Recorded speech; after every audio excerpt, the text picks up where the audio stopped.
Good afternoon, everyone, and welcome to today's seminar. I know it's not business as usual. It's now the new normal, and we are away from each other. I pray that we are all keeping safe. Today, we are going to talk about customs management.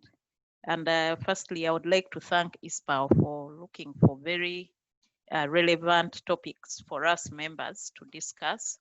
And we are going to talk about effects of COVID-19 on import and export structures of companies and how COVID-19 has affected different entities' supply chains. So we have a very able presenter who is going to present today for us. He's able and his name is Abel. He's currently the Commissioner Customs, Uganda Revenue Authority. He's a man of integrity. He's a capacity builder, and his philosophy is really to lead by example. And as you have noticed, he should have sent anyone else from URA, but he has come himself. He's leading by example. He has a bachelor's degree in social sciences. He also has two master's degrees, one in reproductive health and another one in entrepreneurship and strategic management.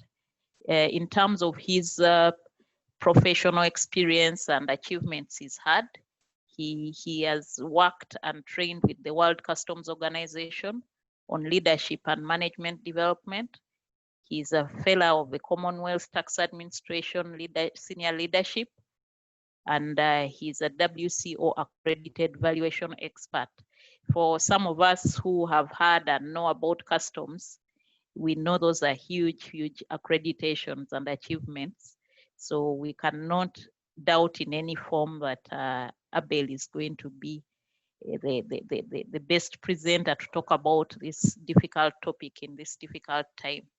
He joined URA in 2000 and was then working with the Special Revenue Protection Services. He then moved to serve as a valuation officer. He served in a customs business center. He's done controls. He has done compliance. He's been at the terminal. He's actually been all over the country. So rising up to the rank where he is, he's fully and well prepared to be up to speed with that position. In 2018, he was appointed an assistant commissioner, and currently he's the commissioner of customs and excise. I think that is what I've picked about him. I would like now to hand over to him to do the presentation for us. But before he does that, I want to note that the presentation will take around 1 hour, 20 minutes. If you have any questions, raise them in the Q&A section as his presentation goes on, and then we'll use the 40 minutes for Q&A at the end of his presentation. Over to you, Mr. Abel Kagumire, and welcome.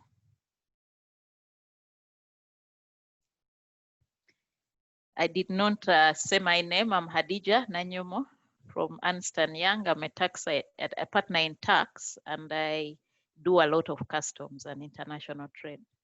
So over to you, Abel. Please unmute yourself, and ICPAU will present the presentation, and then you start the presentation. Thank you.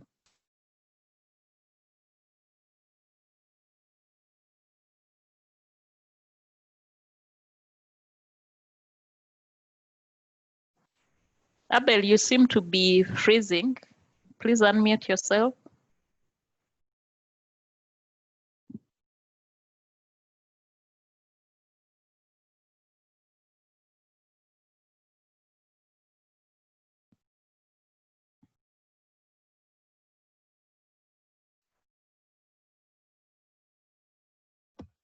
Idija, we can see you. Can I start, or are you waiting for me? Yes, I think you got off at some point, but someone should be presenting your slides, and you you're free to start. You have muted yourself. Please unmute. Thank you.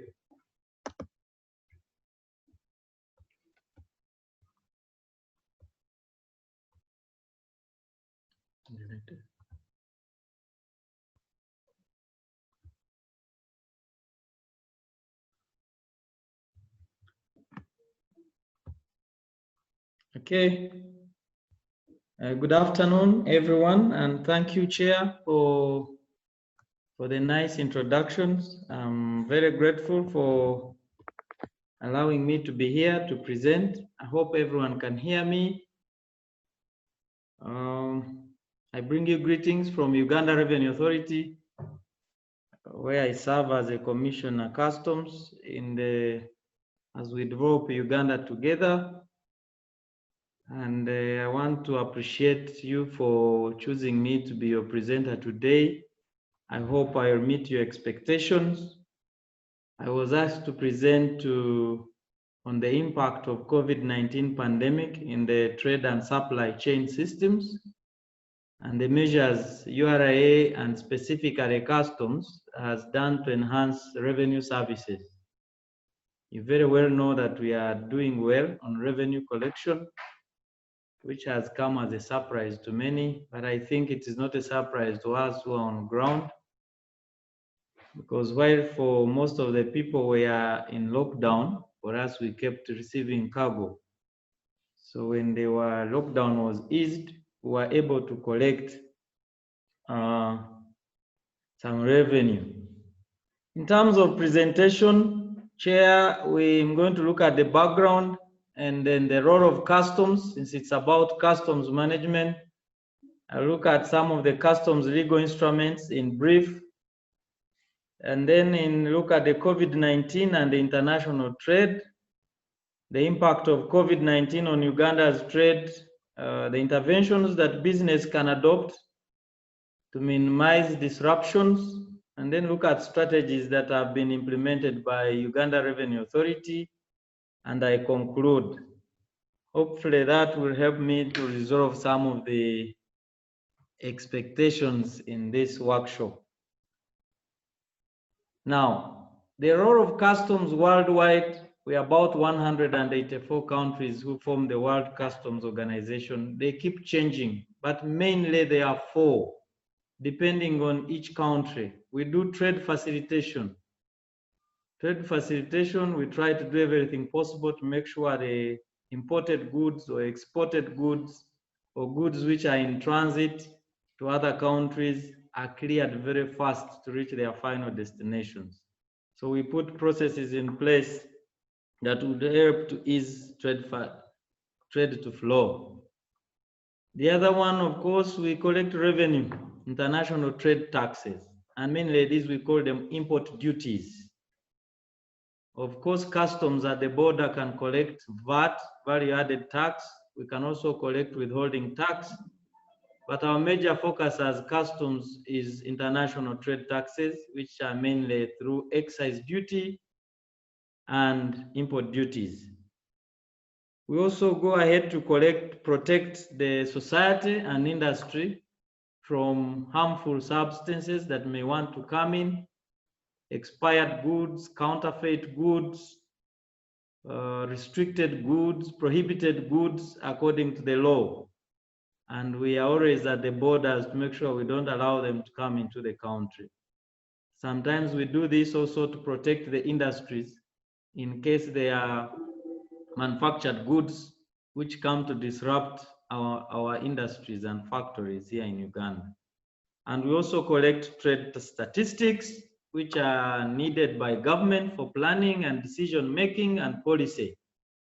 So every month and every quarter and every half year and after 1 year, we submit our trade statistics to the relevant ministries, but mainly picked by UBOS and the Minister of Trade, Minister of Finance, and whoever needs the statistics in government and even private sector.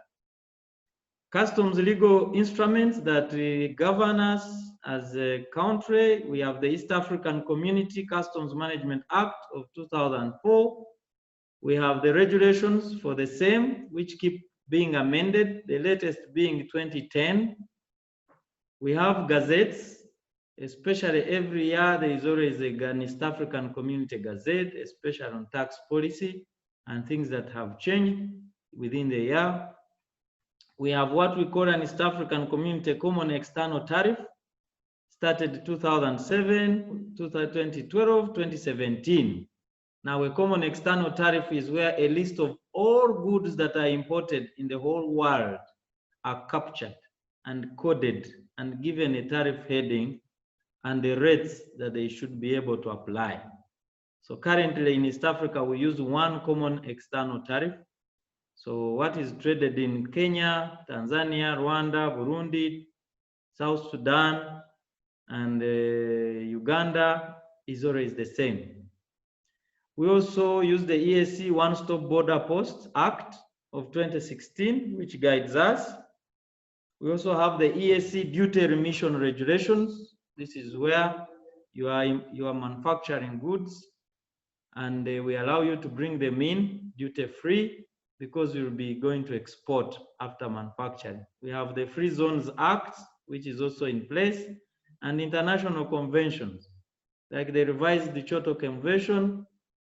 That one is a WCO convention, but why they call it the revised Kyoto Convention means the decision was made in Japan.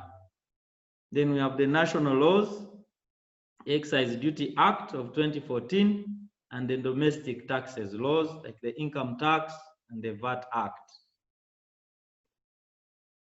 Now, COVID-19 and international trade.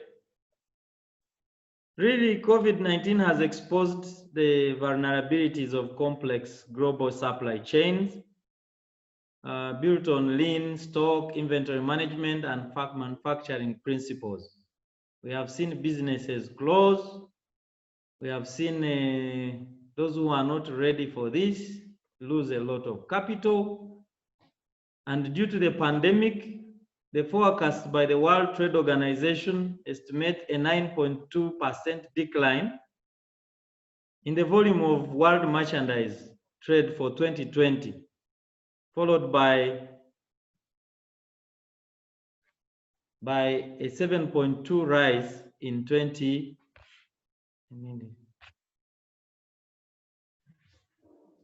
Get this off.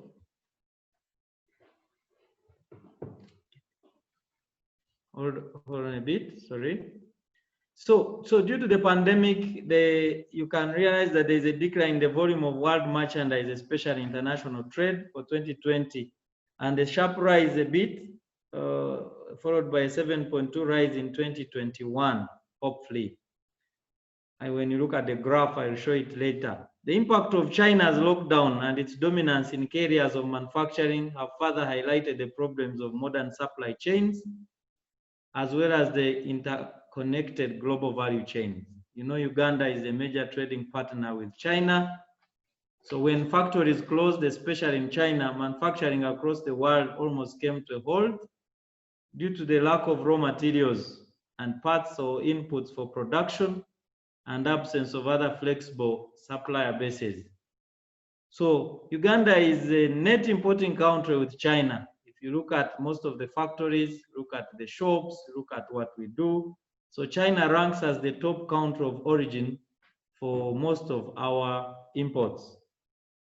So that's the graph which shows you the earlier projection, 2000 to 2021, the green one showing the trend, how it was supposed to move, but the blue one showing the merchandise in trade, and then the trend in 2011 to 2018.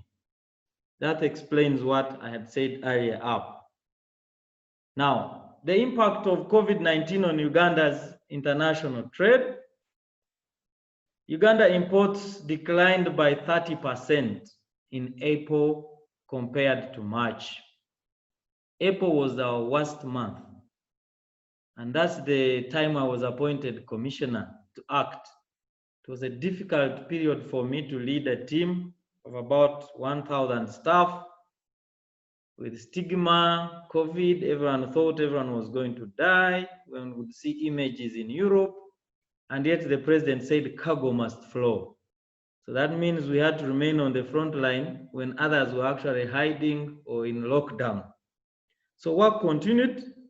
Malaba, not Malabo as instated there, Malaba, Busia, and Entebbe border posts recorded declines in imports of 35%, 28%, and 24% respectively.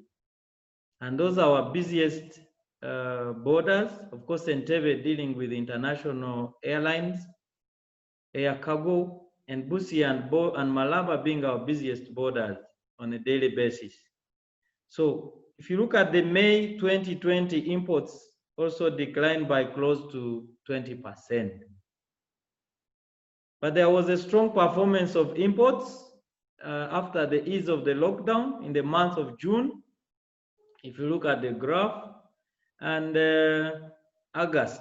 June to August, as countries relaxed the lockdown measures. So China started those shipments which were already loaded, and they came, and the goods which were on high seas had already arrived in the bonded warehouses. So we saw a lot of clearance that took place. So similar trends for exports were observed for the above periods. Still, we were able to send a lot of supplies, and of recent, we are still doing well on exports. As we continue with the impact on COVID-19 on Uganda's international trade, the month of March 2020 showed a sharp decline of 57% for exports value and an 18% for imports value as compared to March of 2019. We're comparing the 2 years, 2020 and 2019. There was also a reduction in imports due to lower imports from China, coinciding with the closure of the factories at the onset of the pandemic. Now, for us, we had a double tragedy, because when it came to December of 2019, most of the Chinese who import the goods and the factories, they were celebrating their new year. So after the new year came the pandemic in China. So it was too much for us, because China is our biggest supply country. Main imports affected were capital goods, especially turbines, transformers, and other machines, and intermediate goods, raw materials, palm oil or spare parts. And as you realize, most of our industries and factories in Uganda rely heavily on intermediate goods, which are crucial inputs for production process. We don't have so many raw materials for our factories. We still import intermediate goods. So imports of consumption goods were barely affected. So with the above statistics of decline in imports and exports, further estimates revealed a 6.6% closure of all formal farms and a reduction of formal employment by 4.7% if the status quo was maintained. So we're worried that even people would not go back to work, and up to now some companies have laid off so many staff. Further analysis suggests that the 3 types of farms would be hit disproportionately. The first one are manufacturing farms, especially those in footwear and cement. Agricultural farms as well, because like the growers of coffee and tea and the medical sector. We have seen a surprise, especially on coffee. We are registering a lot of export of coffee during this period, although we had projected that there will be a decline in the coffee exports. So the above farms require substantial inputs into their production, which are not available locally, which makes production without imports impossible. Inputs like clinker, fertilizers, and medical gears are very key for these factories and these industries to grow. I continue to present the impact of COVID-19 on Uganda's international trade. I thought I would bring out a case of Malaba one-stop border post. This is the situation we are managing at Malaba, especially immediately after opening the borders. We had an issue of passengers, we have an issue of truck drivers, you have an issue of persons crossing, you have an issue. Oh, it was terrible at Malaba because everyone had to be tested. Now, you realize there was not even social distancing. So drawing samples and allowing drivers to proceed as results get processed improved the turnaround time for sample drawing for each driver. So 15 minutes on average, as opposed to 3 minutes for customs before COVID-19 lockdown. So the queues in the process, because of the delays in testing, started growing to around 28 kilometers into Kenya. So the average clearance time started also to increase beyond the 12 hours, because we used to clear, you clear within 30 minutes, within 1 hour, and you would find someone has to wait for about 12 hours because of the instruction that you don't enter the country when you have not tested for COVID. This is an aerial view of what was happening then. The drivers were denied entry before obtaining the COVID-19 negative certificate. The turnaround time worsened and the queues grew to over 65 kilometers. Now, Malaba and Busia, our biggest importing borders. So that means you are impacting transit for goods going to DRC, Democratic Republic of Congo. You're impacting goods going to South Sudan, Rwanda. So you can see it took a huge toll because we could not allow truck drivers to enter when they were not tested for COVID-19. Then there came also a driver's strike, which worsened the situation, and the queues grew for over 90 kilometers from around 60. So the average border clearance time increased to 24 hours. So it would take you about 2 days for you to get one truck out. Meanwhile, trucks from Mombasa are piling and piling and piling.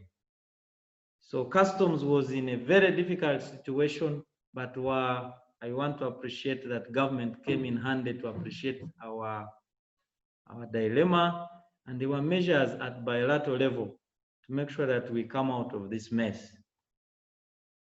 So business interventions that we think and have worked that can reduce supply chain disruptions and enhancing business continuity.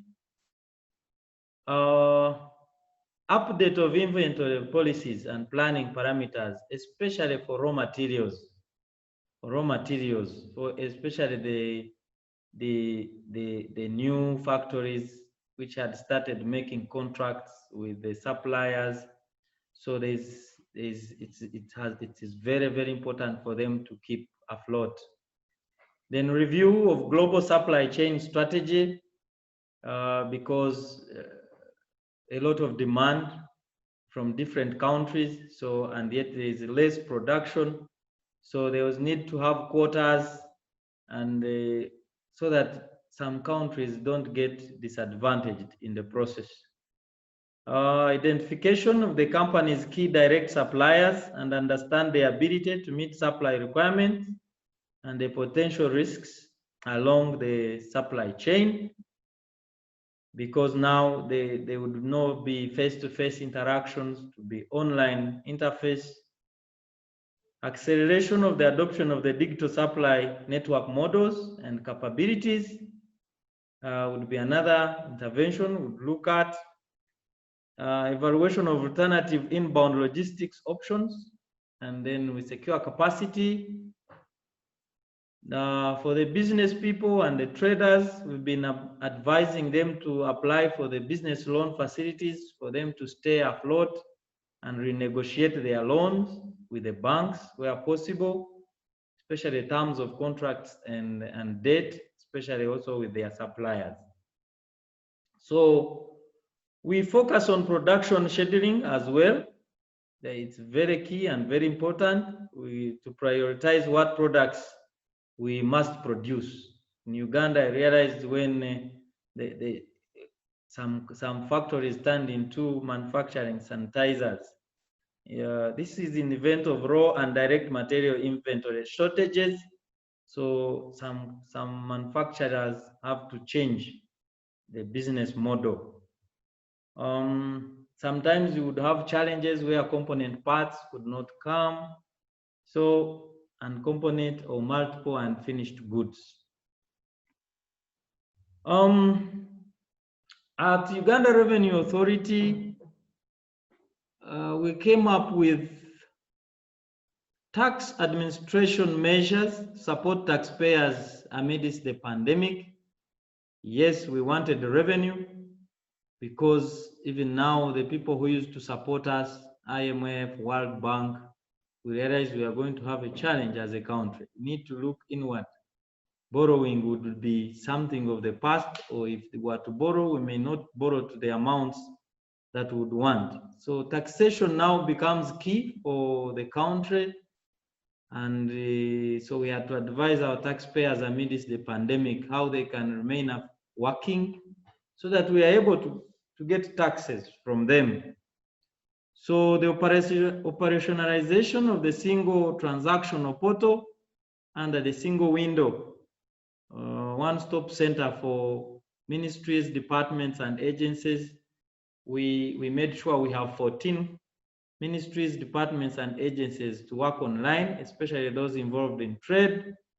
Ministry of Trade was coordinating, and Uganda Revenue Authority was doing the implementation. So traders apply online for export certificates and permits and licenses. So they don't have to go to different offices in the comfort of their rooms or their offices. They were able to get their certificates and done online. And this has helped us a lot to improve on our turnaround time for our exports. Extended time for filing of corporation tax returns for September as the year was ending. So we gave a grace period of 2 months from 31st of March 2020 to 31st of May 2020. And I think it eased especially the cash flows, and it must have helped the taxpayers out there. Deferment of tax payments, which were due in March and April, which were bad months in 2020. So we allowed installment payments arrangements. So we entered into memorandum of understandings up to May of 2020 so that people can pay as they ease the lockdown. And up to now, some are still having running contracts or MOUs. We also reinvigorated the regional electronic cargo tracking system. We call it RECT.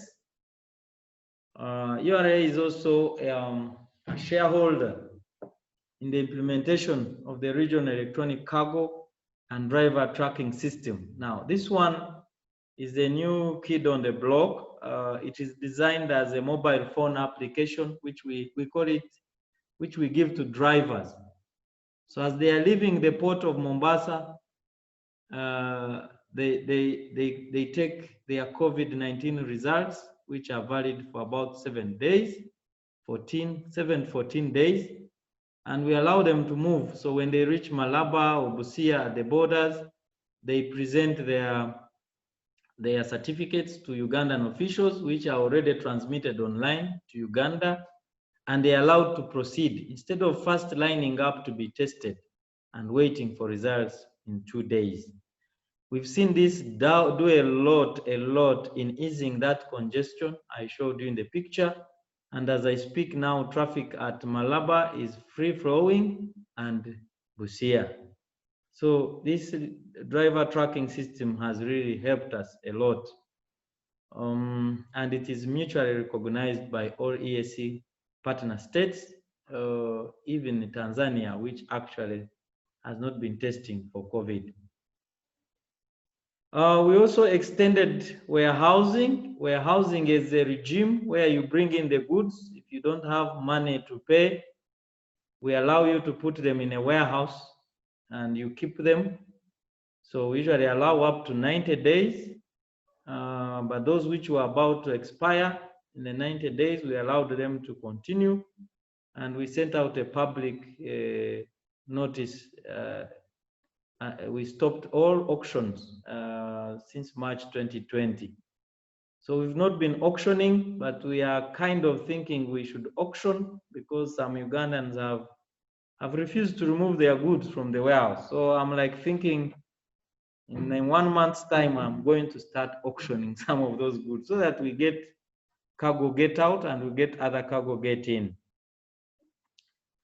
The other measure administratively which we did to support taxpayers amidst the pandemic, we enrolled 3 airlines on the Global Travel Assessment System, GTAS. This would help to enhance passenger targeting and intervene for high risk and facilitate low risk in partnership with the Ministry of Health. So as they eased the airport, now that passengers are moving, we are able to have their pre-arrival information beforehand, and this helps them to get out of the airports very fast and clearance of their cargo. Waiver of penalty and interest upon voluntary disclosure. Most Ugandans usually want to hide taxes, but there are those who came up. And so far, we've collected 16 billion as a result of this measure. So voluntary disclosure is what we are preaching, is what we are emphasizing, is what we are encouraging. And so we don't have to penalize you or even charge you interest if you do a self-audit and you tell us how much money you owe Uganda Revenue Authority or government. We encouraged the use of online services. Most services are online, and there are some staff in the office to facilitate the taxpayers. Good enough, URA had automated most of its systems. So you have the help tool, you have the e-tax, you can do everything online. So the help tool system was upgraded to include all customs processes across the entire customs business units. So you don't have to walk to URA, you can do everything at home. National Drug Authority, Kenya Ports Authority, and the Kenya Revenue Authority, Single Customs Territory Office, were all integrated on the help tool system. So if you have your goods in Mombasa and Dar es Salaam, you are able to log in onto the system, and you are assisted at our a centralized document processing center, which is in Kampala. We also increased the number of staff at these call centers to respond to the issues that were raised by our taxpayers and our dear clients. We really refused receiving physical documents, whether by mail. We would encourage mail and online, but hand-delivered documents, we could only accept scans and then soft copies. And this, we see it helped us now improve on the way we receive very fast. It removed a lot of bureaucracies and redundancies. The document goes direct to the person who is supposed to receive it, and has improved our service to the taxpayers. So these measures, COVID maybe found us a bit ready, and we've not had major interruptions in our processes. A case in point, again, at Malaba, you can see we used to have clients entering our offices, but during COVID, we continued to work. We gave all the tools that are necessary for our officers. So we started barcode reading of all the documents for the border clearance, especially at barrier points, as a way of avoiding touching of physical documents, because this document is held by so many people. In Mombasa, someone touches it within the port and they give it to the driver, the traffic policeman on the road. You reach the border. So we said, no, this transmission will not manage. Even if we cover you and you look like Eskimos, it may not be enough. So we've been allowing barcoding, and then we're able to get the details of the document in our system, and we confirm that they are genuine. So we don't have to hold the physical document. And this has continued even up to now. Documents without barcodes like the T812, which is our transit document that moves the goods, and the single customs territory transit through, those which are going to Congo, South Sudan, they get flashed through the window. Like you see that gentleman, you splash it and then we look through. We don't have to hold your documents. And then we confirm in our system computers whether it is genuine for the required information.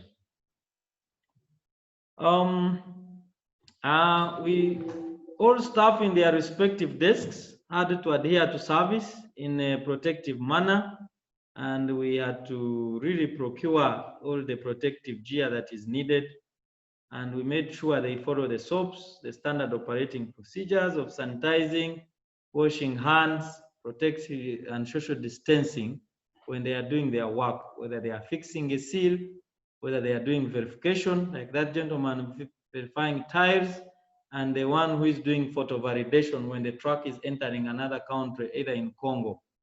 So one image is at Malaba, another image is at physical examination at the bay, and another one is at the border exiting the country. I wanted to conclude, although you gave me about 1 hour, so that I allow time for questions, that despite the rapid advances in technology, the relationship between buyers and suppliers remains predominantly paper-based. Especially for us in Uganda, we've seen, we've tried, we've talked, we've had seminars online. People still prefer using physical documents. And I think the model has to change, because now we can get these documents online and they can be sent online. The challenge has been a belief that when they see a physical stamp, that's when they would prove that this document is genuine. We also think of, as we move forward in this COVID-19, because we know it is going to remain with us. The vaccine has not been seen as yet. I'm told China is about to get it. We don't know when Uganda will be able to get this vaccine. So we need to do digitalizing the buyer-supplier relationship. It is a very fundamental element for building steady supply chains. By also looking for new suppliers who may not waste our time, because we find the prices now are hiked because there is a lot of demand. So we would encourage our taxpayers to go into that area. We are looking forward to embracing technologies like artificial intelligence and the use of the internet, supply chains, through e-commerce. We need quickly to switch to alternative providers, especially when regular suppliers face disruption, so that we go to different people who are able to supply our people. Therefore, the current crisis to us at Uganda Revenue Authority, we found it as an opportunity to change the way we've been doing business. Good enough, we were champions in leveraging technology and automation. Now we are focusing more on data analytics, so that we are able to analyze all the data and risk management and risk profiling, so that we are able to satisfy our taxpayers. So the outdated processes, we've done away with them in the new normal. We feel it may not be worthwhile at the moment, as long as we are living with COVID. And we've seen progress. Revenue is moving well. We're able to hit our targets in the first quarter, and we are running also a surplus of about 1 trillion. And to us, we think it is because we were ready even before COVID could come. We have also created smart and nimble supply chains. This is how it should be. This is what we're encouraging our taxpayers to do. Both at World Customs Organization level, they have been supporting. This is in a bid to build a global trade an investment network that is capable of weathering the future storms, sometimes which are unknown. I want to really thank you for your time, and I thought I would make this presentation to you as a precursor to guide maybe what expectations or what questions and comments that you want to bring our role. Thank you very much, the chairperson. Thank you so much, Mr. Abel Kagumire. That was a very informative presentation, and it gives us hope that amidst this gloomy period, at least the country is moving on, the economy is moving on, and we shall get there. I'm particularly excited about the 1 trillion surplus. I'm wondering whether it's from backlog or because when we say that immediately when COVID set in, you had declines in both imports and exports. And for exports, they went even up to 57% compared to prior year, and imports 18%. It's exciting to hear that at least there's a surplus in the first quarter, and all the initiatives that the Revenue Authority is bringing up to really catch up with the world and move in the new normal. I wanted to invite participants to ask questions, and if Mr. Abel, you'll allow, I think the questions are not just limited to the COVID presentation, but they would be limited to any customs issues they would be currently facing or they have faced before. So I would like to open up the floor to questions. I haven't seen any questions in the chat box or the Q&A. I think there is one that has come through from Justin Osilo. What does a taxpayer need to do to be able to pay customs duties using invoice value? Lately, it appears that almost everyone gets a top up. Thank you very much, Justin. I also confirm that most of my clients, also being a consultant in this area, it's an automatic uplift. It's the order of the day, and the question is, does the valuation method of transaction value still count, or is it on paper? You may answer that as we wait for more questions. Thank you, Justin, and over to you, Abel. Thank you, Justin, for that pertinent question. One, transaction value still exists. Of course, like I told you, we have different supply countries. We've been struggling a lot with our supply countries. China, like I told you, it's one of the biggest source of our goods. United Arab Emirates is one other, and the European Union, European countries comes then. Even here in Kenya, the big supplier to our country here. The challenge has been, how do we exchange information with them so that we validate what the Ugandan importer has given us? The challenge has been the way we doubt the truth and accuracy of your declaration. It does not mean transaction value does not exist. No, we are supposed to rely exactly on what price you paid for the goods. But when you bring, let's say, I can give an example, you bring a carton of a bag of rice, let me say, 50 kilograms. And when we know that a ton of rice from Pakistan should not be below $420. And then for you, you decide to declare $200 per metric ton. That's about half of the price. So we ask you, for you, Pakistan, are you special in Pakistan? Is it a quantity discount? If it's a quantity discount, show it to us. If it is a special privilege that you have, show it to us. If you had an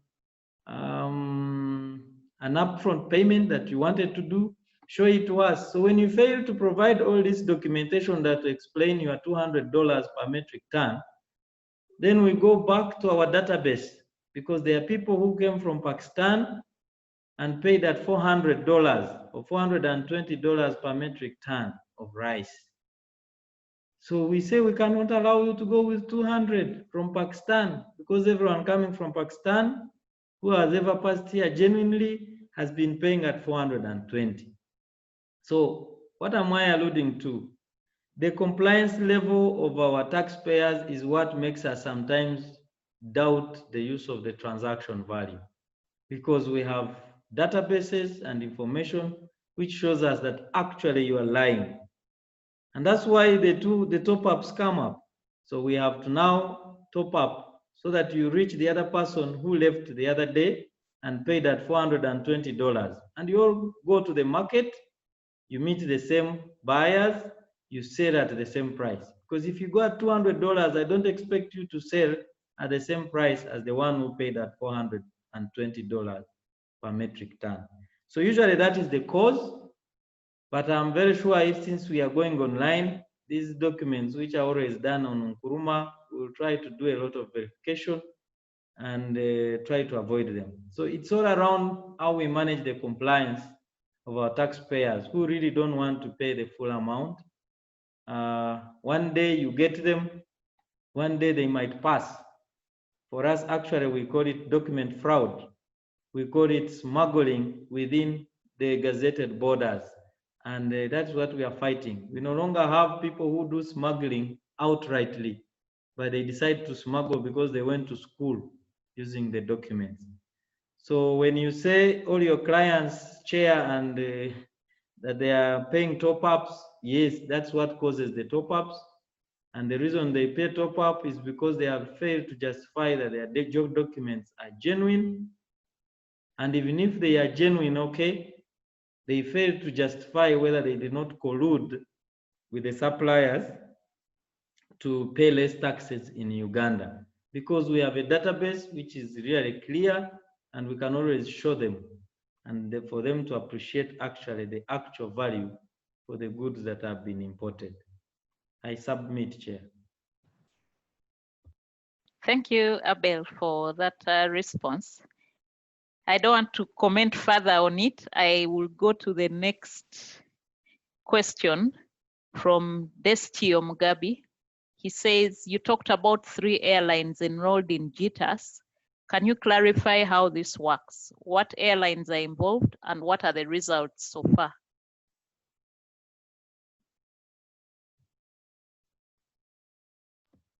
Okay, thank you. Thank you, Chair, and thank you, Mugabe, for that question. We are working with the Kenya Airways. We're also working with Emirates and of recent our Bombardier, Uganda Airlines. They are the ones who are logged onto the system. The other airlines, before we could negotiate with them, COVID-19 set in, and we are starting the negotiation, of course, through the association called IATA. Hopefully, if they all come on board, then we'll be able to view all the information of what is on the plane before they come.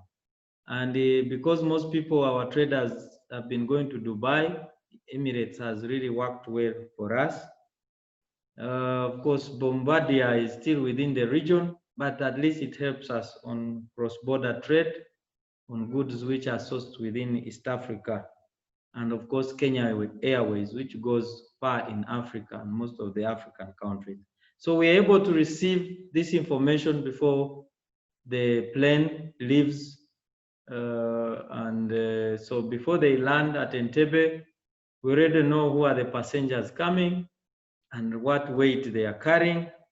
So it becomes faster, it makes it faster for us to do the clearance, and we profile them and clear those who are compliant. Those who are not, we hold them either for questioning, and if they clear, we also allow them to go. It has been a good system, JITAS, instead of waiting for them to first arrive at Entebbe, and then you just begin the process. So there's a lot of queuing in that. Hopefully, if other airlines come on board, it will be much, much easier for us. The launch of this was done in 2019, in November.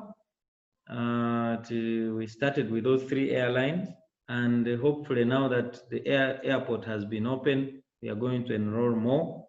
It has been discussed with all the Civil Aviation Authority, senior management, and key stakeholders as one of the ways to get advanced passenger information.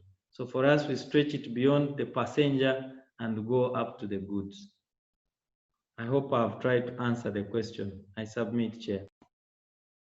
Thank you, Abo. We have another question, and I'm encouraging members to keep posting the questions. From Annette Namfuka. Kevin, do we have any penalty or interest waivers for taxpayers whose goods have been delayed due to COVID? Closure of business premises affected sales.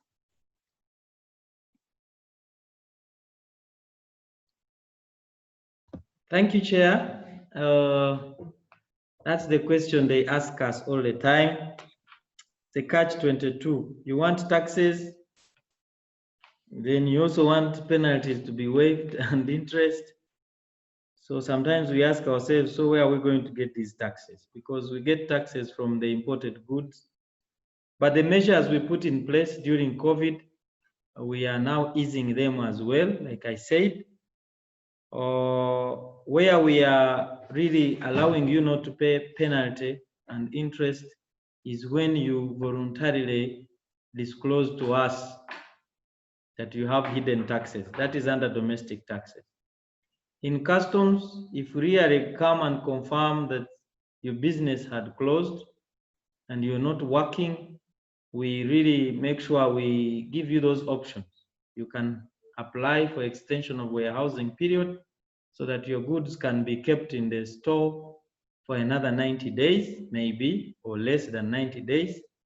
We can also try to allow you pay in installments where you want the goods, you go and sell, then come and pay us, you go and sell and come and pay us. But if your shop is closed completely, now, still, even if we give you an installment, where are you taking them now? So those are we've tried to extend filing dates, but I think that ended as well because we need this revenue. But I've not had where we have waivers. No, we have not waived any taxes. You can only defer payment of that tax. But we have no powers to waive payment of taxes. So those are the options that are currently available, and I'm seeing most of our traders making use of them, and we are working well with them in that area. I submit, Chair. Thank you. Annette has another follow-up question that they have goods that pay VAT at customs, like plastic cards. However, at the time of selling them to customers, they are considered VAT exempt because they are incidental costs to the service they offer. Is there any way they can make them zero rated at customs so as to reduce the cost of the product?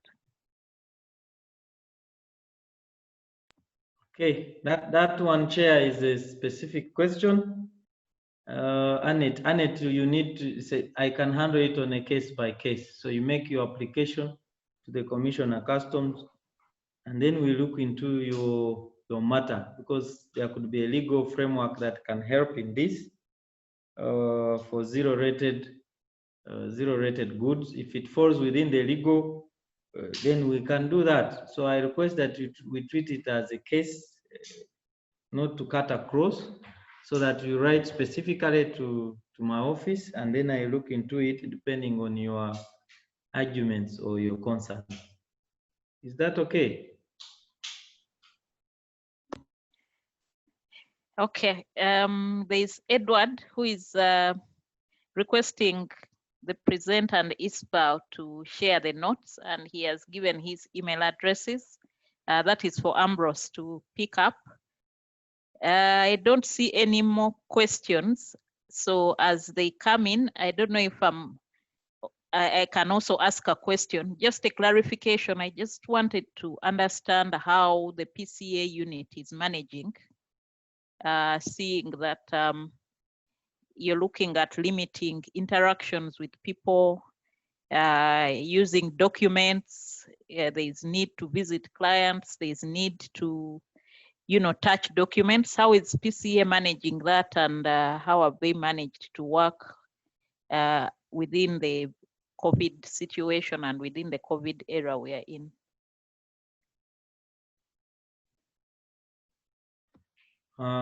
Thank you, Chair. You are aware that from March, April, May, June, our officers in the post-clearance audit have not been going to the field until recently, last month, 1st September and part of August, when they started moving in. Because by then we thought, whom are you going to audit? People, factories have closed, companies have closed. So it's a manual environment in post-clearance audit, and I can't say that there is something new they are doing apart from encouraging desk audits. We encourage them to do a lot of data mining. They do data matching and they compare notes so that before they go to the taxpayer, they go for specific documents which they would be interested in and the ledgers they would want to look at.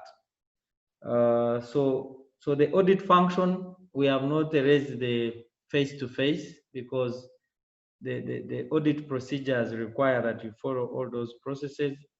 But we are in the process of automating. We've got a vendor on board under a project called Enterprise Risk Management. And this vendor is going to help us now interface our processes with the auditee, especially those who are willing and are compliant. So our information will be accessed online, URA and the auditee, and we're able to analyze online and exchange online, exchange emails. So we still have our auditors still going to the field, but we are trying to minimize that immediately this vendor finishes the process. They had promised us end of September, but now I've seen them requesting to extend up to December. Hopefully by the by the last 6 months of the financial year, we should be able to do that in the process. Thank you, Chair. Thank you. There is another question from Annette. It goes, if a vehicle used for donor activities is given VAT deemed status, the owner of the vehicle wants a leasing facility from a bank to purchase the vehicle. Is the bank allowed to charge VAT on the lease installment, or the bank should consider it as VAT deemed as well?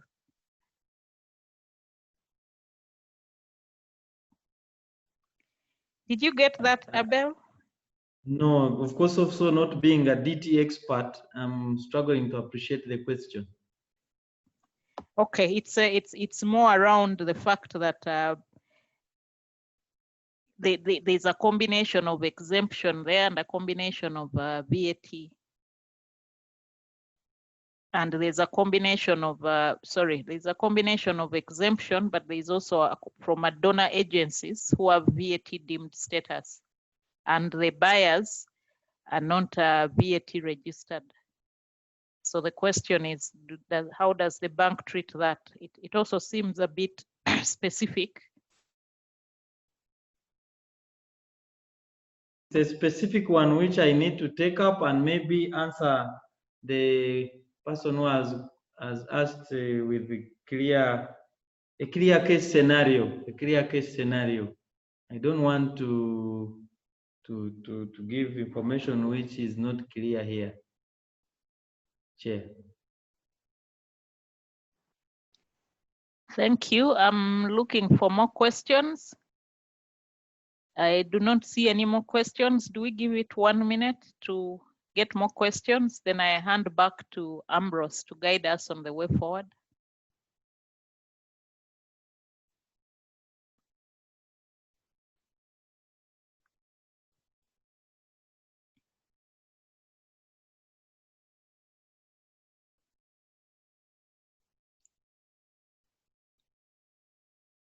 I see Annette is going ahead to clarify that it's an imported vehicle deemed under ECMA.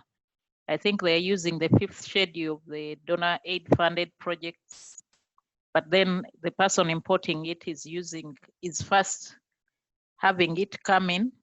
They're getting a facility from the bank, then they will sell it to the aid funded project. So I guess it goes back to okay. What I can only say is that what I know and which I am very sure of is that the benefits at importation are not transferable. I don't know whether that's how I get it. If you got an exemption under the 5th schedule for donor funded project or aid funded project or any exemption under the 5th schedule of the East African Community Management Act, it goes direct to the beneficiary. That's what the law says. So if there is any transferring or something, then someone has to pay. So that's why, for example, if you import a vehicle and it is exempted, has unique number plates in our system. So whenever you want to transfer that vehicle, or maybe you were exempted at the time it came in for an NGO or for the donor funded project, you have to make sure that you pay due taxes on the vehicle because it is specific to the person who has requested for that exemption at that time. So if let's say a donor funded project or an NGO is doing auction sales of their goods and they pay taxes at URA. So there's no saying that since it was an exempted vehicle, I can continue driving it as if it's an exempted vehicle. So I equally think it is the same even on VAT. You cannot transfer. I don't know whether that is how the question she wanted it to be or he wanted it to be answered. Thank you, Abel. I will move on to Emmanuel Mwebe Stephen. He's asking if we are purchasing a service online, but it's from a third party, do they still charge us VAT? It's not so clear whether this is resident, the seller is resident or non-resident. I don't know if you can comment on that. Actually, you can answer it. You're an expert in that area.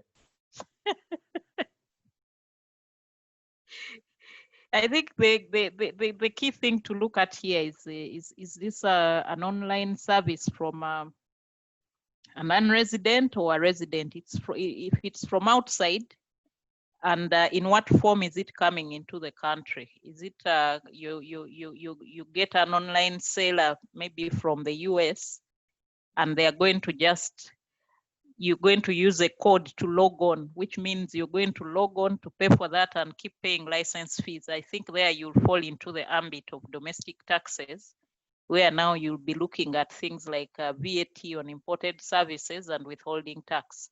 If the software is coming and it is loaded onto a computer, which computer will now be an import of a good, then it forms part of that good that is being imported. So the value of the computer will be in addition to the value of the service, the online service you're purchasing, or the electronic, whatever it is that is online.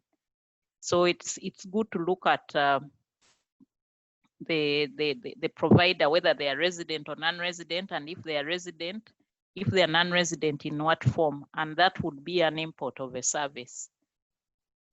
I want to stop there because it's not so detailed. Yeah, thank you so much for your assistance. But like I said, for us customs, we deal with physical goods. They either imported goods, or they are exports, or they are goods in transit. So when it comes to services, we normally handle them under our domestic taxes. And that's why I asked you as an expert to help me answer that question very well. Thank you so much, Chair. I see he has clarified that the seller is a resident company. The provider is non-resident, but the third party is resident. I think it all goes back to who you're directly dealing with. And the responsibility lies on that resident person to test whether they qualify, first of all, whether the service qualifies as standard rated, zero rated, which is taxable. Both of those are taxable or exempt. So if they are taxable, then they're supposed to charge VAT at those rates, and they must be registered first. So I think for you, what you should be looking out for is that if they've charged you VAT, is it legitimate? Should they be charging you that VAT? Are they registered for VAT, and is the service vatable? I hope that clarifies, Emmanuel. That seems to be our last question. I don't see any other questions. I see there were up to 60 attendees. Thank you so much. But most importantly, thank you, Abel, for creating time in your busy schedule. And you've actually proved to us that this is not just what you've written in your CV, but you're a leader who leads by example. You lead from the front. So thank you, and keep that up. Because we the mwananchis, the ordinary people, we want to get close to people at your level. So it's always good when you come out to interact with us and we ask you the questions and hear from you. It shows that there is an open door policy. So thank you so much, and all the best going forward and in the new position, and congratulations for the 1 trillion surplus. We hope that we collect more revenue to build our country. I would like to hand over to Ambrose to guide us on what next. Thank you so much, Chair, for giving me this opportunity, and thank you, colleagues, those who attended and participants, for your questions. And we appreciate where you have any issues, please don't hesitate to call me directly. I should be able to serve you and give you quality service at customs, even at domestic taxes and other departments of Uganda Revenue Authority. My number is already shared with your secretariat, I think, or your leadership. So whenever it is needed, you can call on me. Thank you so much for your time. Welcome, sir. Thank you so much, Chair CPA Adija, and thank you so much, CPA Mr. Abel, for a wonderful presentation. Mr. Abel, I was about to call you a CPA. Of course, you support CPAs, you deal with CPAs on a daily basis. So by induction, you are a CPA. So thank you so much, members, chairperson, and Mr. Abel Kagumire for a wonderful presentation. Indeed, we have learned a lot in regard to the impact of COVID-19 on the customs management, and we have now improved our knowledge on the key developments within the customs management. We want to thank you so much all, and to the participants, thank you for coming in time and your data, and also your contributions. I saw many questions coming from CPA Kevin, Takin, thank you, and many others who have asked questions. You will be able to get certificates through your email addresses, which you use to book for this event. And if you are a member, you can also get that certificate on your member account at the ICPAU portal. So if you log in, you should be able to find that certificate. You will also be able to get it via your email address. For non-members, the only option is to get the certificate on your email address. The same will happen to the presentation. The presentations which Mr. Abel was sharing with us, we shall share them with you via the email address. Should you not get the email address, rather the presentation or certificate, kindly request at CPA at CPD, CPD at icpau.co.ug. The email is cpd at icpau.co.ug. We should be able to come back to you. And that is the email that you normally get when Zoom is reminding you that the event is starting in the next 1 hour. They copy in CPD. So please keep interacting with us through that email. Our upcoming events are already shared with you. The first one will be, from now, will be data analytics for business. And it is a very key component for our development. And as you have heard from the presentation, there is a huge quantities of data which you must analyze and give your professional advice. Therefore, please attend that webinar and get insights on how you will manage your data. There are also other webinars on international taxation, transfer pricing, and also on IS-40, investment property. Please endeavor to attend and develop and continue updating your knowledge. Otherwise, I thank you so much for being with us. And the chair, thank you once again. Embo, thank you. And on behalf of ICPAU and in particular my CPD team here, we wish you the best. Otherwise, bye for now. Goodbye. Bye-bye. Thank you. Bye. You're welcome.